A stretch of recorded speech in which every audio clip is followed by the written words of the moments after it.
हर हर महादेव दोस्तों, आप सभी का स्वागत है हमारे वास्तु सागर चैनल में।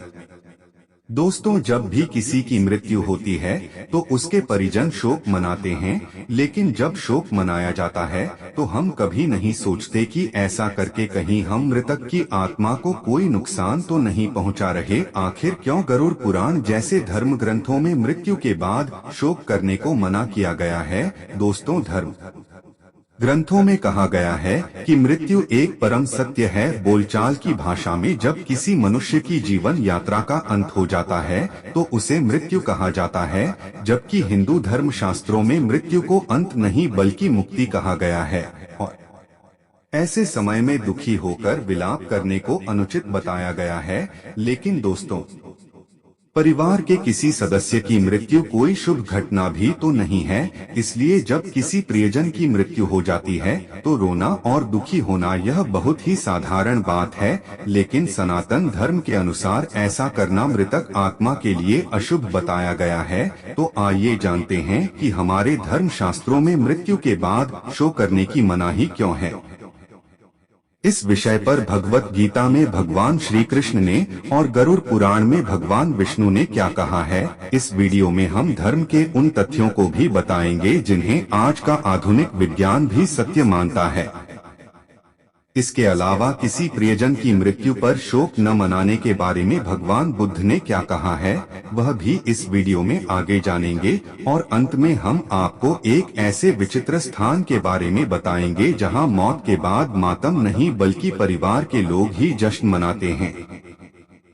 लेकिन आगे बढ़ने से पहले हमारे चैनल वास्तु सागर को जरूर सब्सक्राइब करें और कमेंट बॉक्स में जय श्री नारायण लिखकर परमात्मा को अपना आभार व्यक्त करें।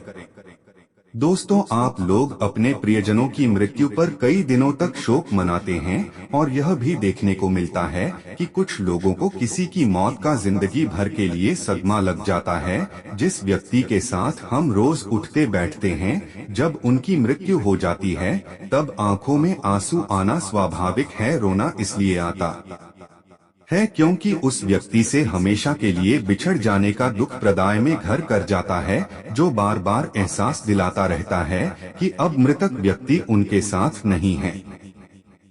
माया में फंसे मनुष्यों का प्रियजन की मृत्यु पर दुखी होना स्वाभाविक है, लेकिन इस दुख से आत्मा भी अछूती नहीं रहती। गीता के चौथे अध्याय और छठे श्लोक में भगवान श्री कृष्ण कहते हैं कि मैं इस संपूर्ण प्रकृति को नियंत्रित करके यहाँ मौजूद सभी प्राणियों को उनके कर्मों के अनुसार बार बार बनाता और जन्म देता हूँ।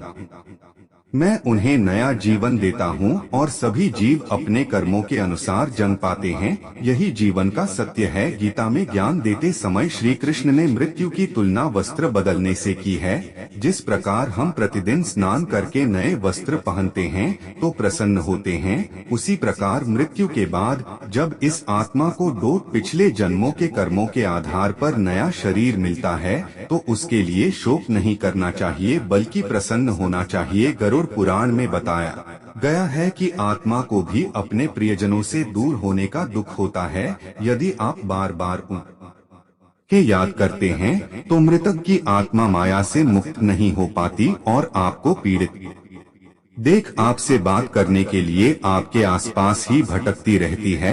आत्मा को मोह के बंधनों से मुक्त करने के लिए गरुड़ पुराण में कुछ नियमों के बारे में बताया गया है, जिनका पालन मृतक के परिवारजनों को करना चाहिए, जिससे इस दुनिया को छोड़ने वाले को शांति मिल सके। इस नियम के अनुसार परिवार के किसी सदस्य की मृत्यु के बाद उसका दाह संस्कार उसके बच्चे या उसके प्रियजन द्वारा अवश्य किया जाना चाहिए, क्योंकि दाह संस्कार की क्रिया में जब शरीर नष्ट हो जाता है तो न केवल परिवार जनों का बल्कि आत्मा का भी मोह कमजोर पड़ जाता है, जिससे आत्मा को मुक्ति पाने में आसानी होती है।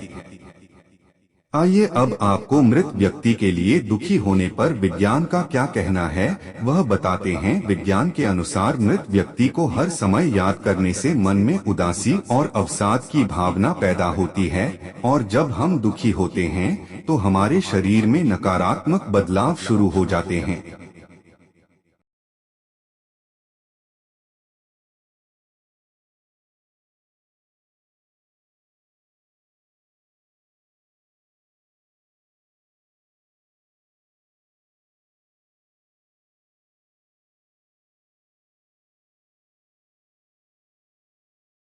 शरीर में तनाव हार्मोन जैसे कॉर्टिसोल, एड्रेनालाइन आदि बढ़ जाते हैं।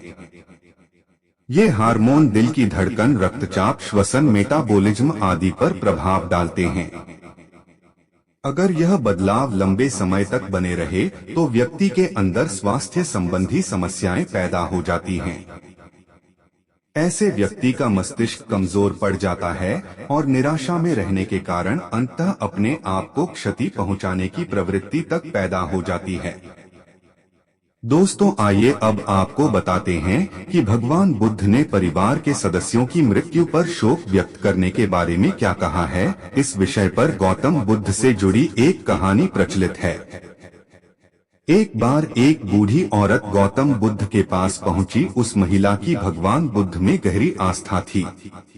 महिला के पुत्र की मौत हो चुकी थी और महिला बहुत दुख में थी। महिला ने सोचा कि भगवान बुद्ध उसके बेटे को जीवित कर सकते हैं। यही प्रार्थना लेकर वह बुद्ध से मिलने गई और अपने बच्चे को वापस जीवित करने के लिए कहा। बुद्ध ने महिला की बात सुनी और कुछ देर सोचने के बाद कहा, ठीक है, मैं उसे जीवित कर दूंगा, लेकिन तुम्हें ऐसे घर से एक मुट्ठी सरसों के बीज लाने होंगे जहां किसी की मृत्यु न हुई हो। ऐसे परिवार से सरसों लेकर आना जिसने किसी की मौत का डर न सहा हो। महिला को लगा कि कोई न कोई परिवार को मिल ही जाएगा जहां पर किसी की मृत्यु न हुई हो। बूढ़ी महिला गांव की ओर चल दी और घर घर जाकर पूछने लगी। वह स्त्री जब भी किसी के घर जाती तो कहती कि अगर आपके घर में कभी किसी की मृत्यु न हुई हो तो एक मुट्ठी सरसों के दाने दे दीजिए। गांव के सभी लोगों का एक ही उत्तर था, हमारे घर में मौतें हुई हैं। कुछ लोग बड़ी उम्र में मर गए, कुछ समय से पहले ही मर गए। जब सभी घरों से एक ही उत्तर आया तो महिला को समझ आ गया कि बुद्ध उससे क्या कहना चाह रहे थे। फिर जब वह बुद्ध के पास पहुंची तो उसे एहसास हुआ कि हर किसी को एक न एक दिन मरना ही है, चाहे वह कोई भी हो, इसलिए उसका शोक लंबे समय तक नहीं मनाना चाहिए। इस कहानी में भगवान बुद्ध ने संदेश दिया है कि किसी की मृत्यु पर ज्यादा समय तक शोक नहीं मनाना चाहिए, क्योंकि मरना तो सभी को है। शोक करने से वर्तमान तो खराब होता ही है, साथ ही इसका असर हमारे भविष्य पर भी पड़ता है। दोस्तों, आइए अब जानते हैं एक ऐसी जगह के बारे में जहां परिवार के किसी सदस्य की मौत पर शोक नहीं बल्कि जश्न मनाया जाता है।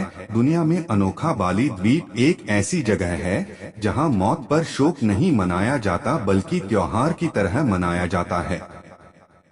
अन्य समुदायों या स्थानों में जहां परिवार के किसी सदस्य की मृत्यु अपने पीछे असहनीय दर्द और भावनात्मक क्षण छोड़ जाती है, बाली द्वीपसमूह में यह किसी उत्सव से कम नहीं है। यहाँ जब किसी की मृत्यु हो जाती है तो परिवार के अन्य सदस्य नाचने गाने लगते हैं। उनका आनंद काफी लंबे समय तक चलता है। बाली वासियों का मानना है कि मृत्यु के बाद आत्मा सभी बंधनों से मुक्त हो जाती है, इसलिए परिवार के सदस्यों को उत्साहित होना चाहिए और बंधनों से आत्मा के मुक्त होने का जश्न मनाना चाहिए। ऐसा करने के पीछे उनका मानना है कि मृत्यु के बाद उनके परिवार के सदस्य की आत्मा दुनिया के सभी दर्द और पीड़ा से मुक्त हो जाती है और मोक्ष की ओर बढ़ जाती है। वीडियो में अंत तक बने रहने के लिए आप सभी का धन्यवाद और दोस्तों, कमेंट बॉक्स में जय श्री कृष्ण जरूर लिखें।